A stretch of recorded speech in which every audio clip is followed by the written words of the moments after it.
Hi, this is Alex from phpacademy.org, and this is another video tutorial for the new Boston.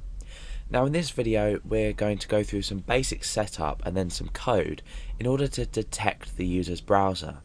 However, the first stage of this, you need to obtain a file that needs to be placed inside a directory, preferably inside your XAMPP setup or whatever distribution you're using of a PHP package, a PHP Apache package, and you also need to modify your php.ini file. So before you do anything, even if you think this file is up to date, we need to find a file called it's called browsecap.ini. So if you haven't got this file inside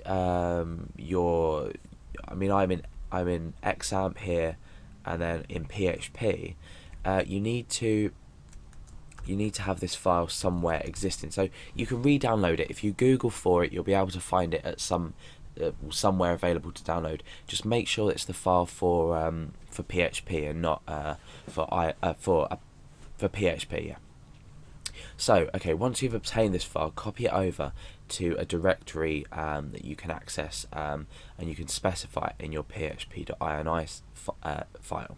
So once you've found this file, we go to php.ini. Let's find that down here. Okay, and we're going to open this. So I already have this open, and I've searched for browsecap, and I can see this here, and I've got browsecap equals something. So here we're going to specify where this browsecap file is kept, and in my case it's c:\xampp, and then it's in PHP, and then we need to specify the file name itself. So once you've done this, you can go ahead and file, save.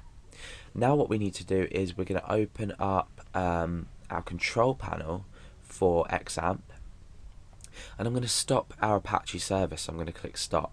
Now that stops, and I can restart it now. So our php.ini settings have been initialized by our reset of this. Now what we need to do is come into context, and I'm going to introduce you to a function that's going to allow us to get data about the browser. So now, if you've correctly downloaded browsecap.ini, put it inside a directory and changed your php.ini to point to that file, this should work. If it doesn't work, then check you've done absolutely everything right and you've restarted Apache as well. So inside context, I'm going to create a new variable called browser, and this is going to be equal to a function getBrowser. Now this function takes two arguments. The first argument is the user agent, which we could obtain from the $_server HTTP user agent. However, we're not going to do that. We're just going to specify the value of null. Now the second argument that we need to provide is whether we want this to be returned as an array, and we do want this to be returned as an array because that's how we're going to use it later on. So you just simply put true here. You can put 1 if you want, but it's probably just better to put true. So how are we going to echo out all of the array contents? Well, we're going to use the print r for this, and we're going to obviously put the browser reference to the array in there. So now let's refresh the page and see what happens. Right, okay, so you can see that it's returned quite a few bits of information about my browser. Now you can see things like Chrome in here, Chrome 10, etc., as well as some other information. If you're not receiving any of this information, like Chrome, Mozilla, anything like that, then you may have incorrectly downloaded or incorrectly referenced this browsecap.ini. So again, make sure that's correct.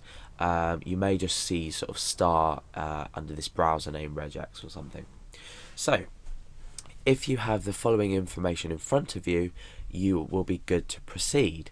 So this is the first stage to using this getBrowser function, and in the second part of this tutorial we're going to look at how we can extract information from this, and we're also going to test it with a couple of other browsers to make sure this information is correct before we start creating if statements to detect the user's browser. Now, just before I go in this part, I want to talk about why we might want to detect the user's browser. It's always an important part of when you're viewing a web page to format things correctly for users, and also you might want to notify users that using another browser might be better to display your web page. So when you are creating a web page, it might look slightly different in other browsers, and if you want to say to a user, download Google Chrome, this is going to work a lot better, then you can recommend, say, Google Chrome to your users in order for them to switch their browser, in order for them to view your page a lot better. So how are we going to work it out? Well, we're going to say, if they're, say, using Firefox or Internet Explorer, we might want to say to them, you're using this browser, please change to Google Chrome to view this website correctly. And vice versa as well. A web page might be better displayed in Internet Explorer, or it might be better displayed in Firefox, as well as a host of other browsers that you can use, so including, say, Opera or Safari. So in the next part of the tutorial, we're going to look at how we can extract some of this information and detect the user's browser and just print a message to them telling them what their browser is. But we're not going to give them any of this rubbish information. We're basically going to give them a single